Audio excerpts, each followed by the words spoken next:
Here, hold the tape. Just. I don't know what to do with them. Okay.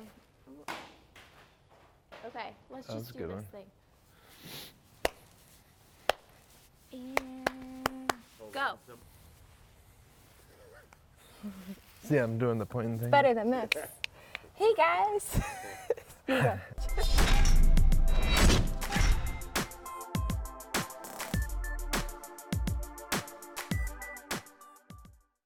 Hey guys, I'm Jameson and this is Jamie, and this is our weekly wrap up. Wrap up, right? Yeah, 12. I've been saying update, I think, but it's technically Whatever. the wrap up. Same thing. Nevertheless, we have gotten a few things done this week. It's been a fairly productive week. Yeah. We started off, what did we do first? We did we got the chicken coop done Yeah. last week. And we automated the chicken coop this week. Yeah, it's not technically automated, but it's like, it's like a, it we'll call it a high capacity feeder and waterer. yeah. With And then we put the automatic door in. Yeah, so that's the waterer has the water nippers on the bottom. the nippers. And we learned our chickens are a little bit slow. Yeah, so there was a little, and we do need to update that or finish that that video, because what we did was initially we had cut the feeder opening had like a V shape, so it was kind of a smaller opening, and then the chickens couldn't figure out where the food was. Like there was a couple of them that would peek in there and they would grab a couple of bites, but they wouldn't eat out of there. So who recommended the larger opening for the chickens? Anyway, so nobody listens to me, but I was right. One feeder we cut a larger opening, a rectangular opening in the bottom of it, and they figured it out. So that was. But he spent a lot of time in that coop trying to make the chickens eat out of the feeder. Well, the feeders are it was super entertaining. The feeders are inside of the coop, so they're protected from the water and the rain and the elements and all that stuff. But the problem was that they're like underneath of the coop part, so there's only like 2 feet of room in there. So I had to like kind of crawl in chicken coop to try to teach your chickens how to eat food. It was fun. Yeah. It was funny to watch. I didn't have to do it. So other than that, we're at our barn right now because we are getting ready to do the radiant heat floor in the barn. So we just got done putting the vapor barrier down and taping that, and tomorrow is when we're going to start the insulation. Last week they poured the rat wall, and then earlier this week they leveled. We had some guys come out here and level the ground. Now we laid the vapor barrier today. Tomorrow we're going to start laying the insulation and then the PEX tubing, which will be, which is, if you don't know anything about a radiant floor, you lay a bunch of PEX tubing down and then they run a hot water heater, runs hot water through that. So it heats the slab. It heats the slab. And we'll heat our entire barn. So that's going to be fun. I'm pretty excited about that. We ordered our garage doors today, which I'm really excited about. So we did the whole all glass garage doors. So it's like all glass panels. It's going to be so cool. Maybe probably not the most efficient thing. No, but it looks cool. It'll look awesome. They're insulated glass panels. The part that's not insulated is the part in between. Like the frame. However, this part is actually garage, and then there's a wall where the workshop and everything else is going to be, so I don't think it's that big of a deal that they're not going to be the most and efficient. The temperature, and we'll have 2 zones on the thermostat for the radiant floor. So we'll have a zone for the garage area and then a zone for the workshop and the offices, which will be very well insulated. Yes. So what else did we, Maddie's play set. So we talked about this, I think last time. We're building her the oven to go with her sink and refrigerator that we built like 3 years ago. We're finally getting around to the oven. This is one of those projects that it was one of our first projects, to be honest with you. And it actually is like, it's really cute and it's used a lot, and he lost the plans. So what happened was I designed a sink and a refrigerator, and we built those, and I had the plans, or I had the model done, the design done, but my computer crashed and I lost that file, so I wasn't able to generate the plans, and then I just got overwhelmed with everything else that was going on. Gave up Didn't have time to go back and redesign it. Anyway, so I got those 2 done, but we didn't get the oven done. Now we're doing the oven. I'm gonna get that one out and then go back and redesign or put together some plans for the refrigerator and sink. But it's turning out really cute. I really it's a Pottery Barn knockoff. Yeah, it's like their farmhouse kitchen set. Which they don't even technically sell anymore. Yeah, they don't have it anymore. Because it's been so long.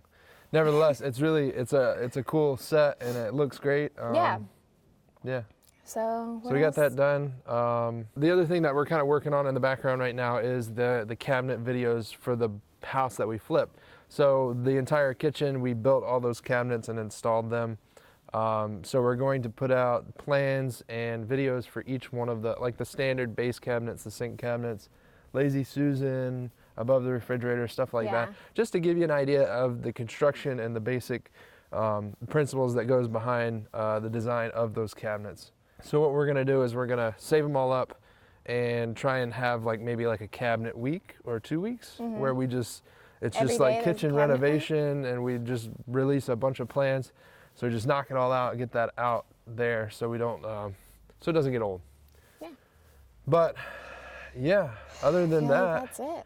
Oh, we got our I-joist delivered this week. Oh yeah. For the house. That did happen. And I talked with my Amish crew that is going to be doing the framing for the house, and they're coming out on the 6th, which is Monday. Not this Monday, next Monday. It's next Monday. This coming Monday. Yeah. Anyway, so they're going to start on that. We also got that guy. Yeah. I'm so excited about this. So we thought that for a while we were worried about, or we really wanted a metal roof on the house, and we thought that it was just out of our budget. Yeah, it probably technically still is. It definitely was. Well, it's better now. It's easier for me to think about now. I was talking with my Amish guy about it, the carpenter, and he mentioned that he had a guy that actually forms it on site. So I asked him to get me a quote, and it's about half the price that we got quoted at the local lumber place. It was a little, probably 80% more than a shingled roof. Roof, is that how you say that? Roof. I say roof. Roof is kind of like what dogs say. Roof. Just cute. Anyway, so it's about 80% more than a shingle roof, but the other place that we got it quoted out was 3 to 4 times the cost of a shingle roof, which we were just, that's when we were starting to backtrack and say maybe it's not worth the money. Anyway, this guy comes here and it will be forming it on site, cutting it to length as these guys are installing it.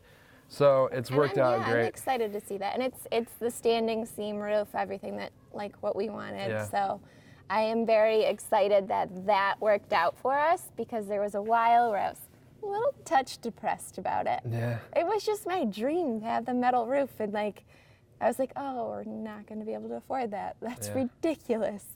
So better price, much happier. For so sure. Shop around a lot. You can find maybe an Amish guy who can do it for you. All right, so that is pretty much concludes our wrap up for the week. What do we have planned for next week?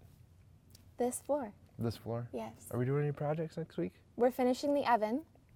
And we are doing the Christmas present project for Dremel. Yes. So we are still working on that one.